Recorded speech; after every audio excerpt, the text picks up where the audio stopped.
This is Brother Jamal coming to you again with another video this Monday morning. Um, and our theme is still maintaining justice. That has been our theme, continues to be our theme. Due to the time and due to the things that are going on and the things that are happening.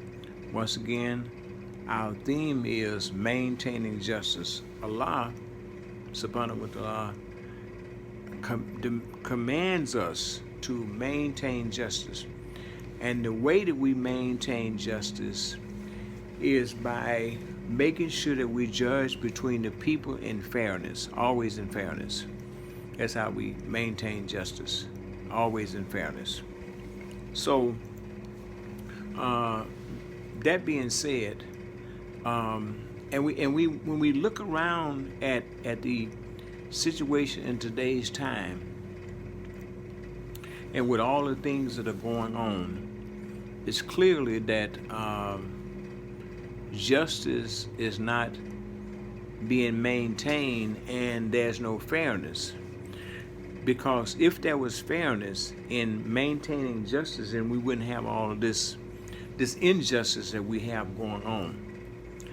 Let me first and foremost say too that, and I've said this on a number of videos, and I want to reiterate that this morning, that we do not believe that Abdul Sharif, our young Muslim brother, we do not believe that he committed suicide like the authorities are saying. We believe that the authorities are lying. We believe that the authorities are incorrect. And we believe that he was murdered. I have said before, and I repeat myself again, Jam Master Jay, who was the DJ for Run DMC in New York, after 18 years, they have now found and figured out exactly who murdered him. So if something like this can happen in 18 years, Allah knows best. It can also happen with our young Muslim brother, who we believe was murdered here in Des Moines Hour. We do not believe that he committed suicide. See, suicide is a way that you just close the case. You don't do anything. You just shut the case down. You shut everything down by saying that he committed suicide. That's the easy way out. And mind you, the authorities, the Des Moines police and the authorities here in Des Moines, when this brother first went missing, they were the ones that said it was a runaway. It was nothing but a runaway.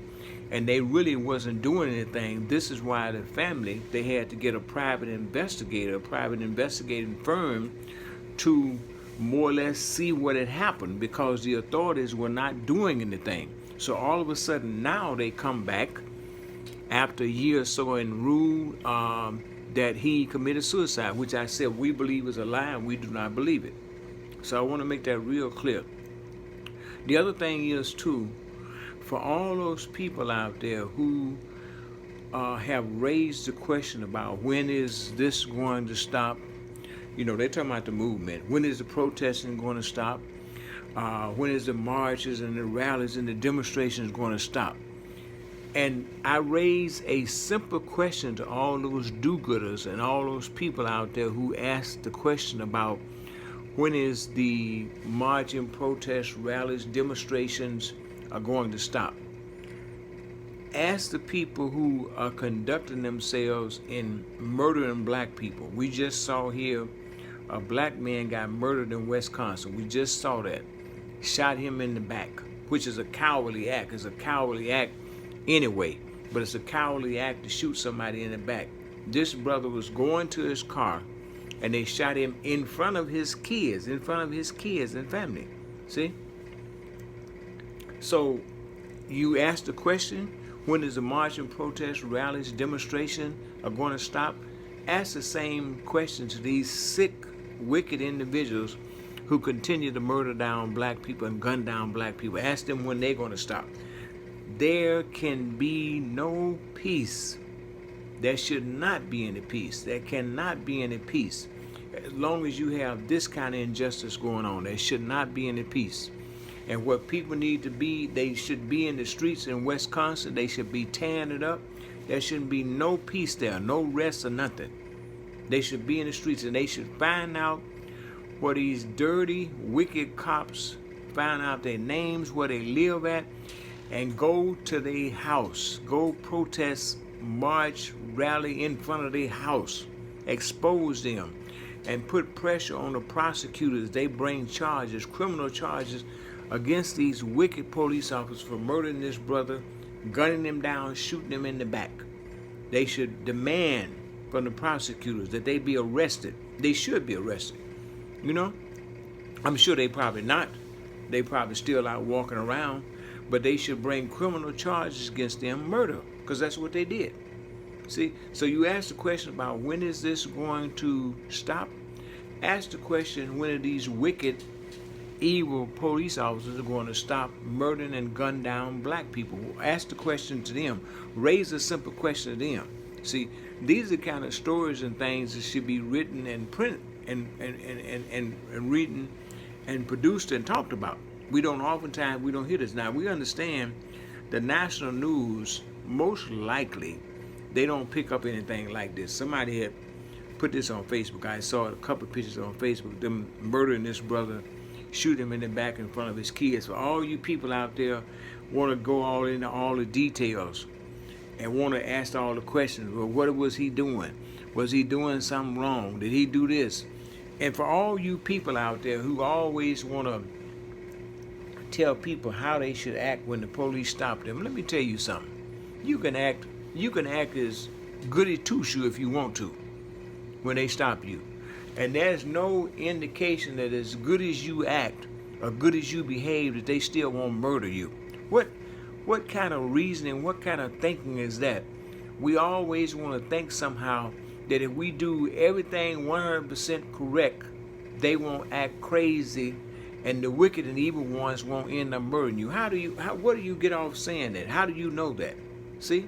Because the cases that we are seeing since the murder of George Floyd, they have continued to murder black men, women, kids, young people, older people, middle-aged people, you name it. They continue to murder black people. So this idea somehow of making sure that you conduct yourself right and you will be okay, no, that's not the case. You know, you can throw that out. That's not the case. A black man, a black woman, a black teenager, a black child, anytime that they are stopped, they sub to be murdered. That's how serious it is. Anytime. And you can be doing all the right things, right signals, right behavior, right conduct, and still be murdered by these wicked police officers. See, so get that out of your mind, thinking somehow that if you conduct yourself in a perfect manner, that they're going to let you go. They can just come out and start shooting. See? They can come out and start brutalizing, beating you for any little thing. See? Anytime, any place, anywhere, they can do this. And somehow we seem to think that if somebody always do things the right way, we always conduct ourselves the right way, we always behave in the right way, well, this won't happen. Well, I got news for you. Yes, it can happen. See, you can be doing all the right things, conducting yourself in the right way, behaving in the right way, and they still can come out and murder you. That's what we better understand. The other thing is, too, is that this is something I just want to encourage people to do. In the protests, marches, demonstrations, rallies, whatever you do, guys, keep it up. Keep it up, keep marching, keep protesting, keep demanding. Not asking, demanding. See, demand. We're at a point now where this asking stuff, throw that out. Demand. See, I'll repeat myself again, there can be no peace. There should not be any peace when these wicked, evil police officers continue to murder our people. There shouldn't be no peace. And anybody that's asking for peace and think that's going to be peace, then you have another thing coming, because there shouldn't be any. See, because as long as you got this kind of evil, evil, wicked behavior that's going on with these wicked police officers, there shouldn't be any peace. Black people have a right to self-determination. They have a right to self-determination. This is why I have continued to say that when these acts of violence take place, we always talk about the violence that the community do. We always talk about the violence that black people do. I never hear anyone talking about these news reporters, these people that do these stories, these people that get on TV and talk about the violence that go on in the black community. I never hear them once talk about police violence, the kind of police violence that they carry out in murdering and assassinating and slaying black people. I never hear them do stories on that. Police violence in the black community. Where's the stories on that? Where's the stories to be told about the enormous amount of black people that they have murdered across this country? Do a story on police violence if you really want to get to the nitty gritty and talk about it. But most likely you won't. I know the national media networks, they would never touch anything like that because they wouldn't be allowed to, because they wouldn't, first of all, they wouldn't produce it and they wouldn't run it. So I'm saying that this is what is going on and this is what is happening. And I'll repeat myself again in the end of this video. There should not be any peace. There should not be any, because there is no justice. They are twins. You can't have one without the other. And so as long as the police are murdering black people in this country, there should not be any peace. And the world is looking at this. See, 18 countries at the murder of George Floyd, they was in solidarity with the movement. 18 countries now outside the U.S. So they recognize and they see the hypocrites, I should say, that say that you should stand up for the national anthem. That's the most foolish and ridiculous thing I ever heard of. Why would you stand for something and it don't have no meaning to it? If it had any kind of meaning, this kind of wickedness and evil that these police officers are carrying out, murdering black people, then it would mean something. You can't stand up and expect me to go through this whole ceremony of Pledge of Allegiance, then they continue to murder and brutalize black people. That's like a joke. You know what I'm saying? That's a real funny joke. It really is. And we shouldn't participate in no trash like that, because that's all it is. It don't have no meaning to it. See? The national anthem does not mean anything. See? Because if it meant something, then why is this kind of police brutality